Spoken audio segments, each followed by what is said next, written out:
The clock on the kitchen wall showed 9:47 p.m. Rachel wiped the sweat from her forehead with the back of her hand and picked up another tray of dirty dishes. Her feet ached in those cheap black shoes she'd bought from the discount store 3 months ago. The soles were already wearing thin, but new shoes would have to wait. Everything would have to wait. "Table 16 needs water refills," called out Mike, the head server, as he rushed past her carrying a tray of desserts.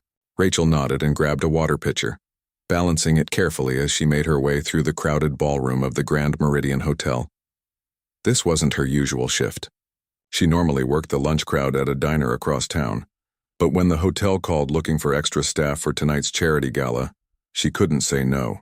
Double shifts meant double pay, and double pay meant her mother's medication bills might actually get paid on time this month. The ballroom looked like something out of a movie. Crystal chandeliers hung from the ceiling, casting soft golden light over tables covered in white silk tablecloths. The guests wore gowns that probably cost more than Rachel made in 6 months, and the men's watches glinted with diamonds she could only dream about. It was a different world, one where people didn't have to choose between paying the electric bill and buying groceries. Rachel filled water glasses at table 16, smiling politely as the guests barely noticed her presence. She'd gotten used to being invisible. Servers were like ghosts in places like this, moving through spaces without really being seen. It was fine. She didn't need to be noticed. She just needed to make it through the shift, collect her paycheck, and get home before midnight. As she turned to head back to the kitchen, something caught her eye. On the stage at the front of the ballroom sat a grand piano. It was beautiful, with a glossy black finish that reflected the chandelier lights like a mirror. The lid was open, and even from across the room, Rachel could see the ivory and ebony keys waiting in perfect rows. Her heart did that familiar squeeze it always did when she saw a piano. She forced herself to look away and kept walking, but her fingers had already started moving against the tray she carried. It was automatic now, a habit she couldn't break even after all these years. Her thumb, index, and middle finger would tap out invisible melodies on whatever surface they touched, playing songs that only she could hear. Earlier in the evening, a pianist had performed for the guests during dinner. Rachel had been stuck in the kitchen during most of it, but she'd heard pieces of it through the swinging doors. Beethoven, she'd thought, maybe Mozart. The pianist was good, technically skilled, hitting all the right notes at all the right times. But there was something missing, something she couldn't quite name. The music was perfect, but it didn't make her feel anything. "Rachel, stop daydreaming and grab those appetizer plates from table 9. Mike's voice snapped her back to reality. She hurried over, stacking plates with practiced efficiency. This was her reality now. Stacking plates, refilling drinks, cleaning up after people who would never remember her face. It hadn't always been this way. Once upon a time, Rachel had been the one on stage. She'd been the one people came to watch, the one who made audiences sit in stunned silence with her playing. That life felt like it belonged to someone else now, like a story she'd heard about a stranger. She was 13 when her piano teacher, Mrs. Rodriguez, first told her parents she was special. Not just talented, but truly gifted. By 15, she'd won every competition in the state. By 17, she had a full scholarship to the New England Conservatory of Music, one of the best music schools in the country. Her future had been bright and clear, a straight path to everything she'd ever wanted. Then her father died. Heart attack, sudden and cruel. 3 weeks into her first semester at conservatory, she'd come home for the funeral and found her mother drowning in medical bills from the failed attempt to save him, drowning in grief, drowning in the reality of being alone with 3 kids still at home. Rachel was the oldest. Her brother was 15. Her twin sisters were 12. The choice hadn't really been a choice at all. She withdrew from school, packed up her dorm room, and came home. The scholarship couldn't be deferred. It was now or never, and never won out. Someone had to work. Someone had to keep the family from falling apart. That someone was her. She'd told herself it was temporary. Just a year or two until things stabilized. Until her mother got back on her feet, until the bills were manageable. But 1 year became 2, then 3, then 5. Her brother graduated high school and got a job at the factory. Her sisters started college on state scholarships. Her mother got sick. Something chronic with the kind of medical bills that never really end. The piano in their living room. The one her grandmother had left her. The one she'd learned to play on, had been sold 6 years ago. They'd needed the money for rent. Rachel had helped the buyers load it onto their truck, and she'd watched it drive away, taking a piece of her heart with it. Now she was 28 years old, and she hadn't played a real piano in so long that sometimes she wondered if her fingers would even remember how. She played on the kitchen table sometimes, late at night when everyone was asleep, her fingers moving through songs from memory on the hard wooden surface. But it wasn't the same. It would never be the same. "Last call for the dessert course," announced one of the coordinators, a tall woman in a navy blue suit who'd been barking orders all evening. Rachel glanced at the schedule posted in the kitchen. There was supposed to be more music after dessert. Another pianist performing for the second half of the evening's entertainment. She loaded up her tray with empty plates from table 12 and headed back toward the kitchen. The guests were laughing and talking, their voices mixing with the gentle clink of silverware and crystal. Nobody was paying attention to the servers moving around them like shadows. As Rachel pushed through the kitchen doors, she heard the tall coordinator woman talking urgently on her phone near the service entrance. "What do you mean you're stuck in traffic? The performance is supposed to start in 15 minutes. These people paid $10,000 a table for this event." Rachel kept moving, not her business, not her problem. She had enough problems of her own. The dishes needed to be cleared. The coffee service needed to be set up. And she still had 3 hours left on her shift. But as she set down her tray and grabbed a clean towel to wipe down tables, her eyes drifted back to that piano on the stage. It sat there waiting, silent and beautiful. And for just a moment, Rachel let herself remember what it felt like to sit at an instrument like that. To let her hands move across the keys, to feel the music pour out of her like water from a spring, natural and unstoppable. Then she shook her head, grabbed her water pitcher, and went back to work. Dreams were for people who could afford them, and right now she couldn't even afford new shoes. Rachel was 7 years old the first time she touched a piano. It was at her grandmother's house, a small upright piano that sat against the wall in the living room. The keys were yellowed with age, and some of them stuck when you pressed them down. But to Rachel, it was the most beautiful thing she'd ever seen. Her grandmother had laughed when Rachel climbed onto the bench, her little legs swinging because her feet couldn't reach the floor. "Go ahead, sweetheart," her grandmother had said. "Make some noise." Rachel pressed down on one key, then another. The sounds were random at first, just a child exploring something new. But then something strange happened. Her fingers found a pattern, a simple melody that somehow made sense even though no one had taught her what to play. Her grandmother had stopped laughing. She just stood there watching with an expression Rachel didn't understand at the time. "Play that again," her grandmother had whispered. Rachel played it again, and this time she added more notes, building on the melody like she was stacking blocks. It felt natural, like breathing or walking. She didn't know she was doing anything unusual. She thought everyone could do this. That was the day everything changed. Her grandmother insisted she needed lessons. Her parents weren't sure they could afford it, but her grandmother offered to pay for everything. "This child has a gift," she'd said firmly. "We don't waste gifts." Mrs. Rodriguez became Rachel's teacher when she was 8. A stern woman with silver hair pulled back in a tight bun, she lived 3 blocks away and taught piano from her home. The first day Rachel came for lessons, Mrs. Rodriguez gave her a simple scale to play. Rachel played it perfectly on the first try. Then she played it in a different key without being asked. Then another key. Then another. Mrs. Rodriguez had sat down heavily in her chair. "How long have you been playing?" she'd asked. "A year," Rachel answered, confused by the strange look on her teacher's face. "Who taught you to change keys like that?" "Nobody, I just did it." That was when Mrs. Rodriguez realized what she had in front of her. Some people spent years learning to transpose music from one key to another. Rachel did it instinctively, without even knowing it had a name. The lessons became more intense. Mrs. Rodriguez pushed her hard, gave her pieces that should have been too difficult for someone her age. Rachel learned them all. She practiced for hours every day, not because anyone made her, but because she loved it. The piano was where everything made sense. When she played, the whole world became simple and clear. By the time she was 10, she was playing in recitals and winning awards. By 12, she was competing in state competitions against teenagers 4 and 5 years older than her. By 13, she was winning those competitions. Her parents didn't quite know what to do with her talent. Her father worked at a manufacturing plant and her mother cleaned houses to make extra money. They loved their daughter, but this world of concert halls and competitions was foreign to them. Still, they drove her to every lesson, every competition, every performance.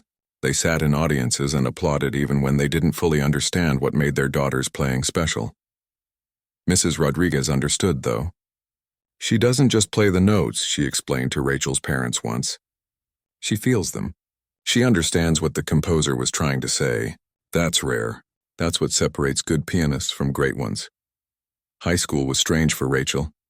While other kids were going to parties and football games, she was practicing 6 hours a day.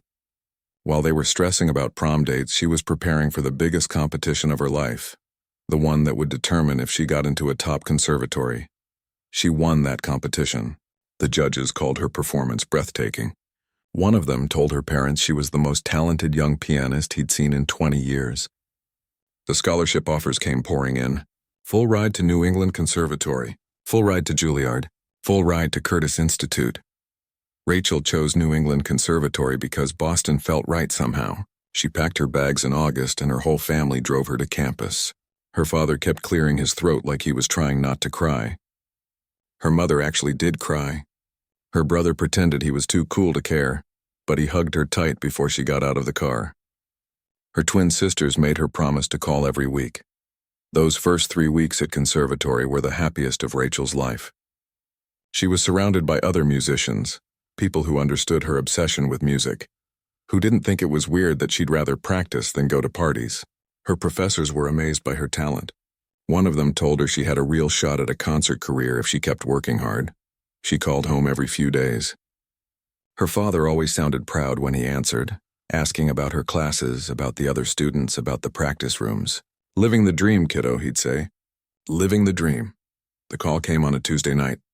Rachel was in a practice room, working on a particularly difficult passage from a Rachmaninoff piece. Her phone rang and she saw it was her mother.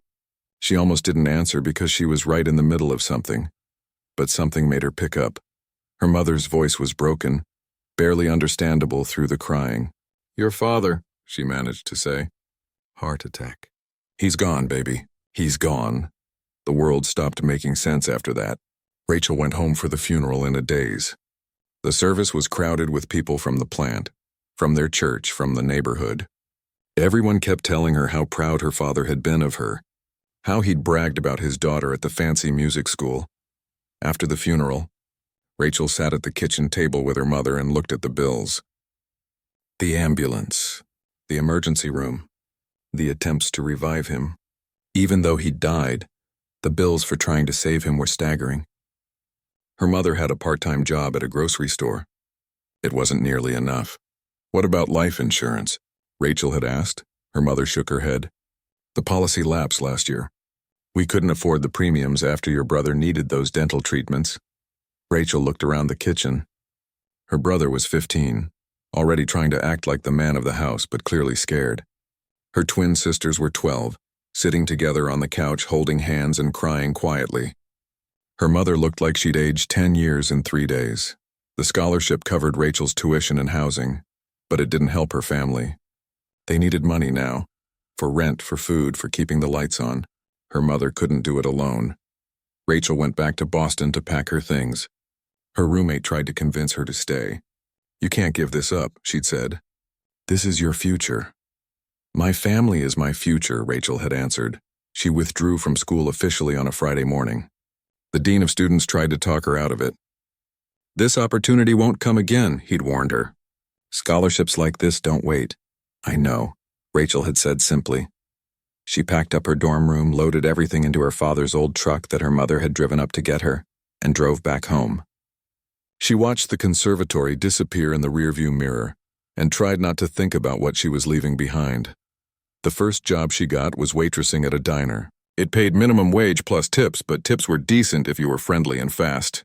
She was both. Within a month, she was taking extra shifts. Within 2 months, she was working doubles whenever they'd let her. She told herself it was temporary, just until things stabilized, just until her mother got back on her feet, just until her brother could graduate and get a job, just until her sisters were a little older. But temporary has a way of becoming permanent when you're not looking. Years passed. The bills kept coming. Her mother got sick with something chronic that required expensive medication. Her brother graduated and got a factory job, but it barely covered his own expenses. Her sisters got scholarships to state college, but they still needed help with books and supplies. The piano her grandmother left her, the one she'd learned on, had to be sold. Rachel remembered the day clearly. She'd helped the buyers wrap it in blankets and load it into their truck.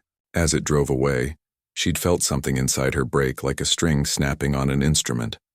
Now, 11 years later, here she was, 28 years old, serving champagne to people in designer clothes, watching a grand piano sit silent on a stage while she carried trays and pretended her feet didn't hurt. Sometimes late at night, she'd wonder what her life would have been like if her father hadn't died. Would she have graduated from conservatory? Would she be performing in concert halls? Would she have a career, a real career, doing what she loved? But those thoughts didn't help anyone. They didn't pay bills. They didn't keep her family afloat. So she pushed them away and focused on what was real. The next table that needed cleaning. The next shift that needed working. The next day that needed surviving. The dream was dead. It had died in a hospital 11 years ago, and Rachel had learned to live with that. Rachel was refilling water glasses at table 22 when she noticed the woman in the navy blue suit walking quickly toward someone near the kitchen entrance.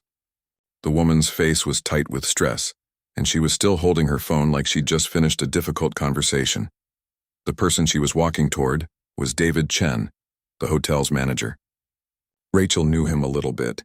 He was always polite to the staff, remembered people's names, and actually said thank you when you did your job well. That was rare in places like this. "David, we have a serious problem," the woman said, her voice sharp with panic. Rachel was close enough to hear, though she pretended to be focused on the water pitcher in her hands. "The second pianist just called. He's stuck in traffic from the airport. Some accident on the interstate has everything backed up for miles. He's not going to make it."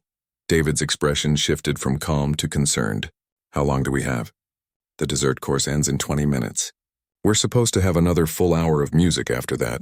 These donors paid premium prices for this event, and we promised them world-class entertainment." The woman pressed her fingers to her temples like she was fighting off a headache. "Eleanor Hastings will have my head if we can't deliver."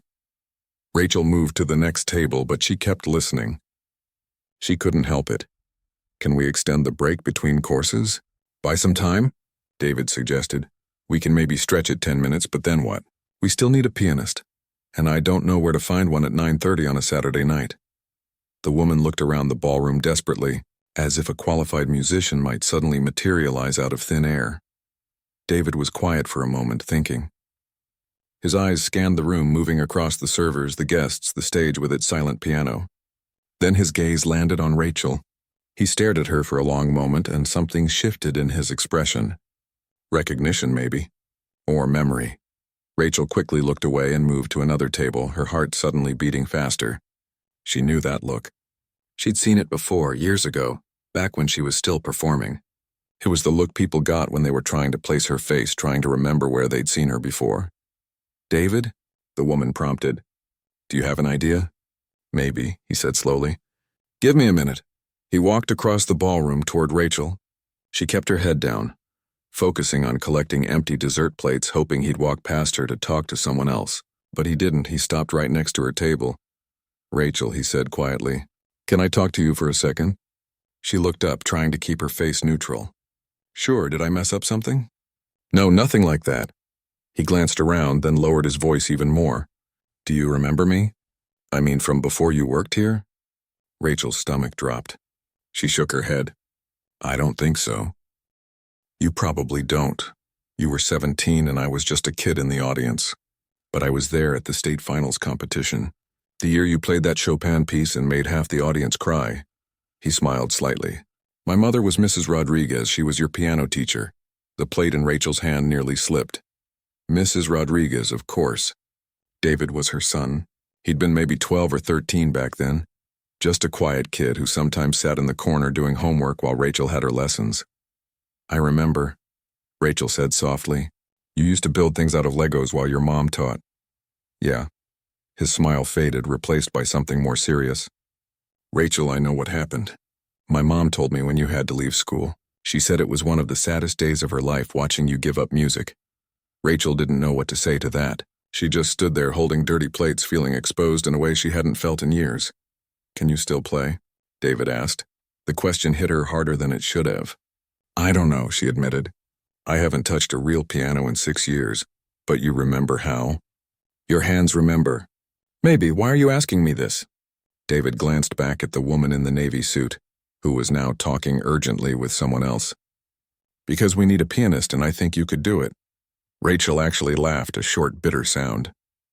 "Are you serious? Look at me, David, I'm a waitress. I'm wearing a stained uniform and shoes with holes in the soles. These people paid thousands of dollars to be here. They're expecting a professional. You are a professional, or you were. You had scholarships to the best schools in the country. That was 11 years ago. I haven't performed in 11 years. Do you remember the music?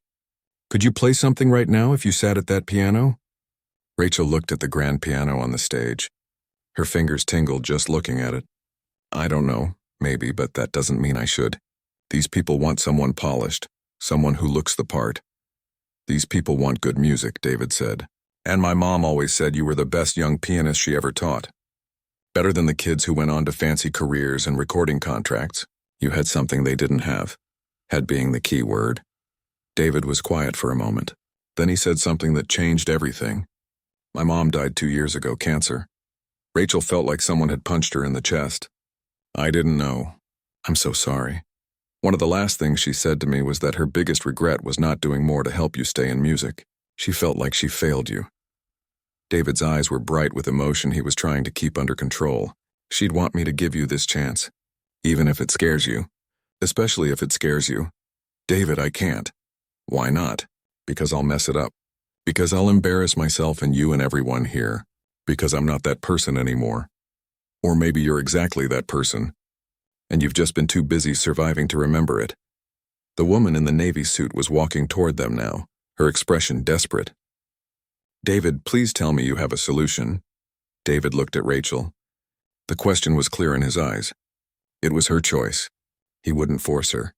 But he was asking, genuinely asking, if she'd try. Rachel thought about her mother at home, probably asleep in the living room chair because her back hurt too much to lie in bed. She thought about her brother working overtime at the factory. She thought about her sisters studying late into the night, trying to keep their grades up so they wouldn't lose their scholarships. She thought about the grand piano sitting silent on that stage, waiting for someone to bring it to life. She thought about her father's voice on the phone, 3 weeks before he died, saying, "Living the dream, kiddo, living the dream." And she thought about Mrs. Rodriguez, who'd given her so much, who'd seen something special in her and had believed in it completely, who'd died feeling like she'd failed. "What would I have to do?" Rachel heard herself ask. David's face lit up. "Just play for the second half. Maybe 45 minutes to an hour. Whatever you can remember, whatever feels right." The woman in the navy suit looked confused. "David, who is this?" "This is Rachel. She's a pianist. She can fill in for tonight." The woman looked Rachel up and down, taking in the uniform, the worn shoes, the tired face. Doubt was written all over her expression. "No offense, but we need someone qualified. This is a high-profile event." "She is qualified," David said firmly. "She had a full scholarship to New England Conservatory. She was a competition winner. She can do this, but look at her. She's a waitress." Rachel felt something stir inside her, something that had been sleeping for a long time. It was anger maybe, or pride, or just exhaustion with being invisible, with being dismissed, with being less than what she used to be. "I was a waitress," Rachel said, her voice steady. "Right now I'm the only pianist you've got." The woman opened her mouth, then closed it. She looked at David, then back at Rachel. "Fine. But if you can't do this, if you freeze up there or play badly, we'll have to cut the performance short. Can you handle that pressure?" Rachel thought about working double shifts while her mother was in the hospital. She thought about choosing between groceries and electricity. She thought about playing silent melodies on a kitchen table at 3 a.m. because she couldn't afford the real thing. "I can handle pressure," she said. The woman didn't look convinced, but she was out of options. "Okay, you have 15 minutes while we stretch the dessert service. There's a changing room backstage. We'll find you something to wear, and you get one piece to prove yourself, just one. If you can't do it, we shut the whole thing down." Rachel nodded. Her hands were shaking, but she kept her voice calm. One piece. I understand. David smiled at her, a real smile full of hope and belief. You've got this. Rachel wished she felt as confident as he looked. But she'd said yes, and there was no taking it back now. In 15 minutes, she'd be sitting at that piano in front of hundreds of people who had no idea who she was or what she'd given up. In 15 minutes, she'd find out if her hand still remembered what her heart had never forgotten. The changing room backstage was small and plain, nothing like the glamorous ballroom on the other side of the curtain. Rachel stood in front of a full-length mirror, barely recognizing the person staring back at her. One of the event coordinators had found a simple black dress, the kind musicians wore for performances. It fit well enough, though it was a bit loose in the shoulders. Someone else had given her a pair of black flats that were only slightly too big. They'd even found a hair tie so she could pull her hair back into something that looked intentional instead of just messy from a long shift. But no amount of proper clothing could hide the fear in her eyes. Her hands wouldn't stop shaking. She held them out in front of her, watching her fingers tremble like leaves in the wind. These hands had once moved across piano keys with absolute confidence. Now they felt foreign, unreliable. 5 minutes, someone called through the door. 5 minutes. Rachel sat down on the small bench in the corner and tried to breathe normally. Her heart was racing so fast she felt dizzy. What was she thinking? She couldn't do this. She hadn't practiced in years. She hadn't performed in front of anyone since she was 17 years old. She closed her eyes and tried to remember the last time she'd sat at a piano. Really sat at one, not just walked past one in a mall or a restaurant. It had been at her grandmother's funeral 6 years ago. There'd been an old upright in the funeral home, and after everyone had left, Rachel had sat down and played one song, just one. It had been rusty and imperfect, but her hands had remembered. Would they remember now? She thought about what piece to play. It had to be something she knew by heart, something her fingers could find even through the nerves and the fear. Not Beethoven. Too aggressive, too intense for where her head was right now. Not Bach. Too technical, too much room for mistakes. Chopin. It had to be Chopin, specifically the Nocturne in E-flat major. She'd played it at that state competition David had mentioned, the one where she was 17. It was the last major piece she'd performed before her father died, before everything fell apart. She'd played it hundreds of times in her life.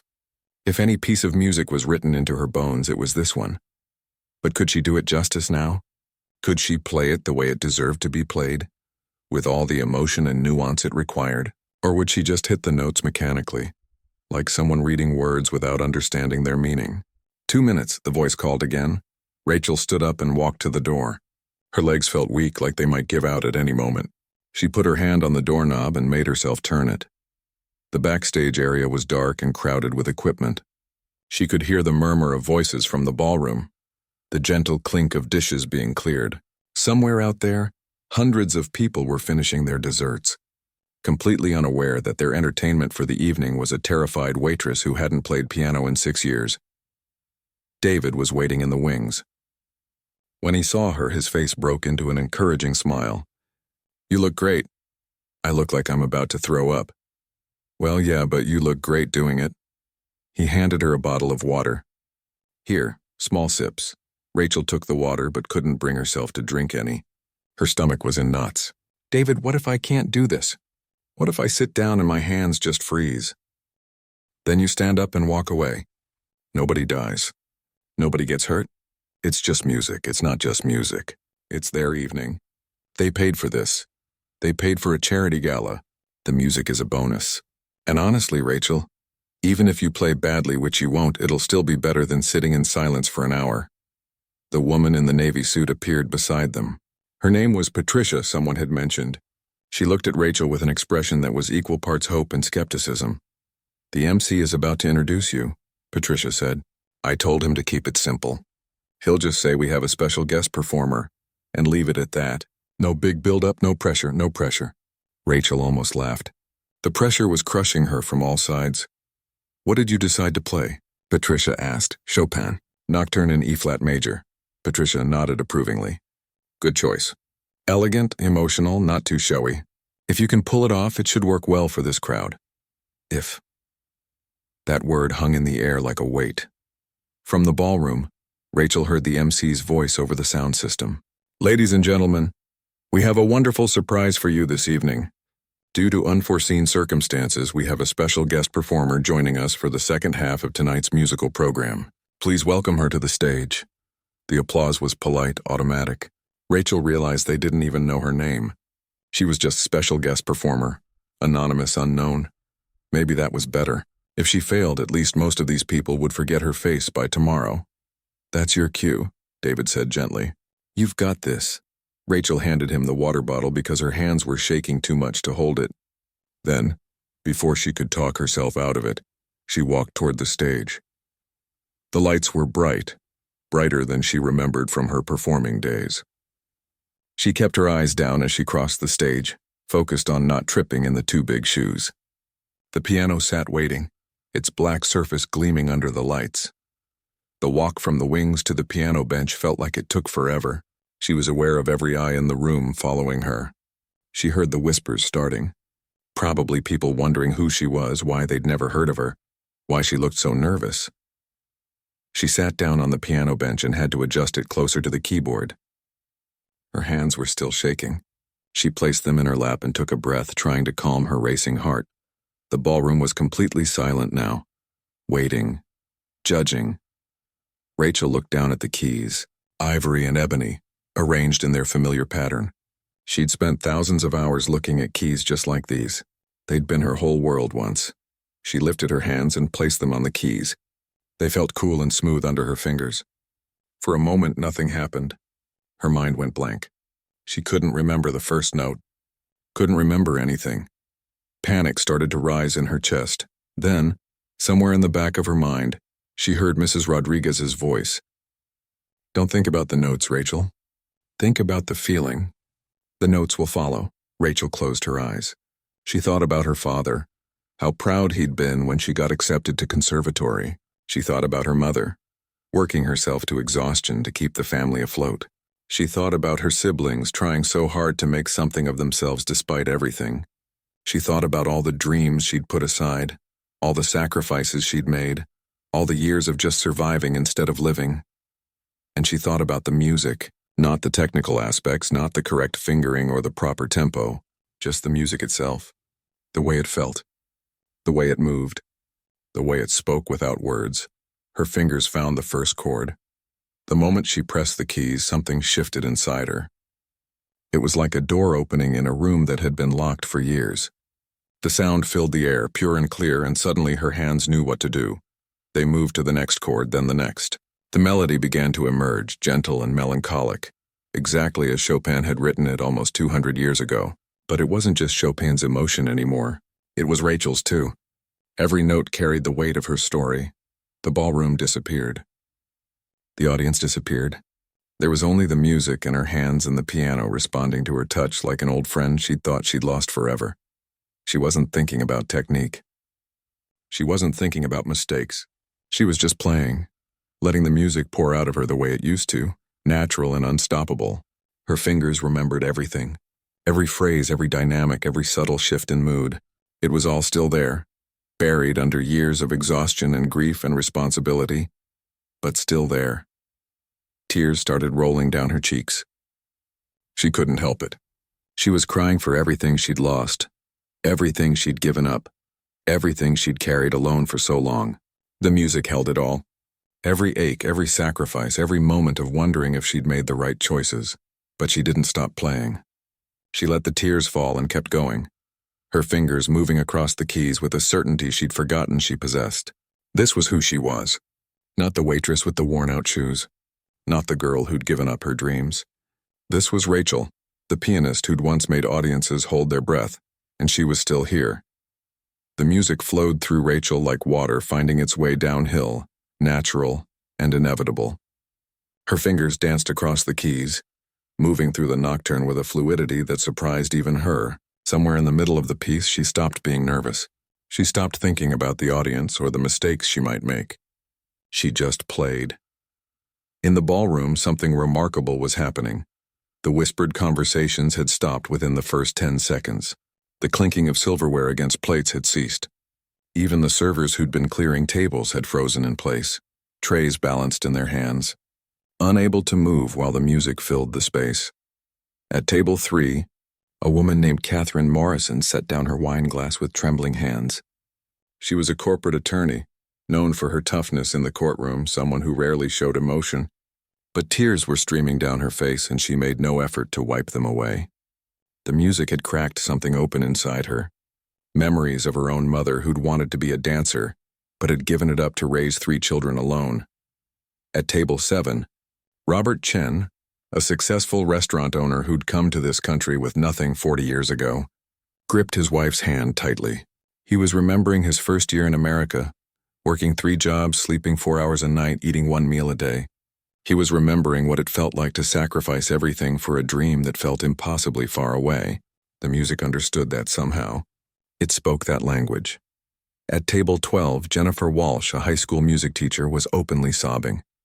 She recognized something in Rachel's playing that the other guests might not have noticed. This wasn't just technical skill, though the technique was flawless. This was someone pouring their entire soul into the music. This was what she tried to teach her students but could rarely put into words.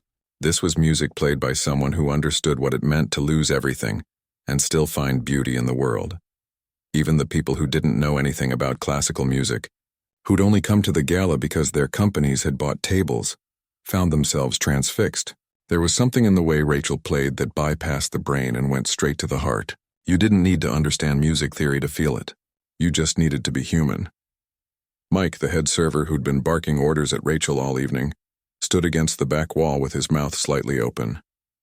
He'd known her for 8 months, had worked dozens of shifts with her, and he'd never suspected this. Never imagined that the quiet waitress who always took the worst sections without complaining could create something this beautiful. Patricia, the event coordinator who'd been so skeptical, stood in the wings with her hand pressed to her mouth. She was calculating in her head how much publicity this moment could generate for the foundation. An unknown performer delivering an unforgettable performance at a charity gala. This was the kind of story that got picked up by news outlets. But more than that, she was simply moved. She'd been to hundreds of these events, had heard countless professional musicians, and this was something different, something real. David stood next to her, tears running down his own face. He was thinking about his mother, wishing she could see this. She'd been right about Rachel all along. The talent hadn't disappeared. It had just been waiting, dormant, like seeds buried under snow waiting for spring. On stage, Rachel was somewhere else entirely. She was in her grandmother's living room, 7 years old, discovering magic in the sound of piano keys. She was in Mrs. Rodriguez's studio, 12 years old, playing until her fingers ached because she couldn't imagine doing anything else. She was at the state competition, 17 years old, performing this same piece before everything changed. But she was also in the hospital room where her father had died, holding his hand and promising to take care of everyone. She was at the kitchen table at 3 a.m, playing silent melodies because she couldn't afford the real thing. She was in every moment of exhaustion, every moment of doubt, every moment when she wondered if she'd made the right choice. All of it was in the music. The joy and the grief, the dreams and the sacrifice. The person she'd been and the person she'd become. The nocturne was building toward its climax now, the melody swelling with emotion before it would eventually fade into the gentle, melancholic ending. Rachel's whole body was engaged in the performance, swaying slightly with the rhythm, her face reflecting every shift in the music's mood. In the audience, people weren't just listening anymore. They were experiencing something. A businessman who'd been checking his phone under the table had put it away and was sitting forward in his seat. A socialite who'd been more interested in being seen than in the actual event was crying into her napkin. A young couple who'd been arguing quietly earlier in the evening were holding hands, their disagreement forgotten. The music was doing what great music always does. It was reminding people of their own humanity, of the things they'd lost, and the things they'd found, of the choices they'd made and the roads they hadn't taken, of the beauty that still existed in the world despite all the pain. Rachel moved into the final phrases of the piece. Her touch on the keys became softer, more delicate, as the melody wound down like a music box, slowly losing its spring. She played the last few notes with such tenderness it felt like she was saying goodbye to something precious. The final note hung in the air for a long moment. Then silence. Complete and utter silence. Rachel's hands stayed on the keys, her head bowed, her chest rising and falling with deep breaths. She was emotionally exhausted. She felt like she'd run a marathon, like she'd climbed a mountain, like she'd opened up every part of herself and laid it bare for strangers to see. The silence stretched on. 3 seconds. 4. 5. Rachel started to panic. Had it been that bad? Were they too shocked by how terrible it was to even clap politely? Had she embarrassed herself after all? She began to lift her hands from the keys, preparing to stand up and walk off stage as quickly as possible. Then she heard it. A single pair of hands clapping. Sharp, clear, purposeful. She looked up and saw Patricia, the woman who doubted her, standing at the side of the ballroom. She was clapping steadily, her face wet with tears, her eyes locked on Rachel. Then another person stood. An elderly woman at table 5, clapping with her hands raised high. Then another, and another. Within seconds, the entire ballroom was rising to their feet. The applause started as a ripple and became a wave, rolling through the room with gathering force. It wasn't polite charity gala applause. It was genuine, emotional, the kind of applause that comes from deep in the chest. People were clapping so hard their hands hurt. Some were whistling, many were still crying.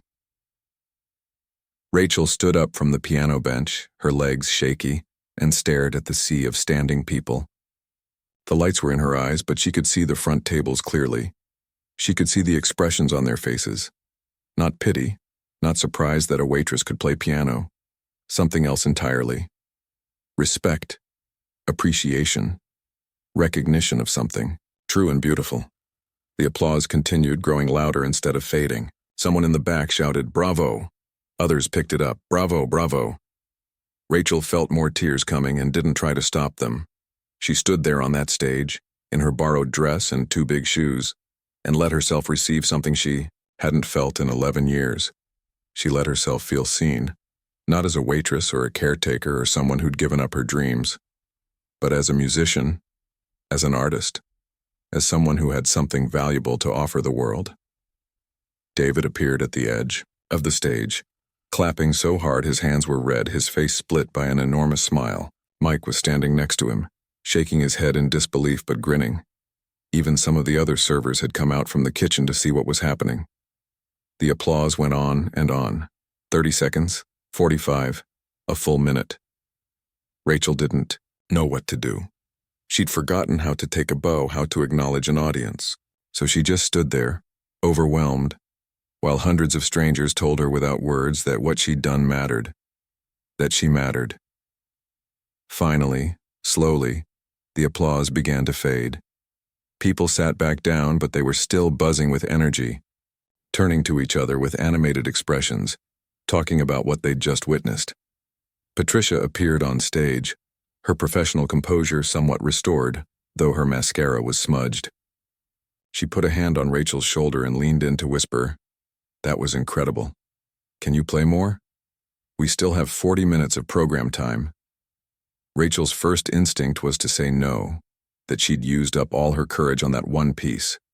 But then she looked out at the audience. They were waiting, hoping. They wanted more, and somewhere deep inside, so did she. She nodded. Patricia smiled and squeezed her shoulder, then walked to the microphone at the side of the stage. "Ladies and gentlemen, our performer has graciously agreed to continue. Please settle in and enjoy." Rachel sat back down at the piano. Her hands were steadier now. She felt different than she had 20 minutes ago. Stronger, more sure. She placed her fingers on the keys and began to play again. This time she chose Debussy, then Brahms, then a piece she'd written herself when she was 16, something she'd never performed for anyone except Mrs. Rodriguez. And the ballroom listened, spellbound, as Rachel played her way back to herself.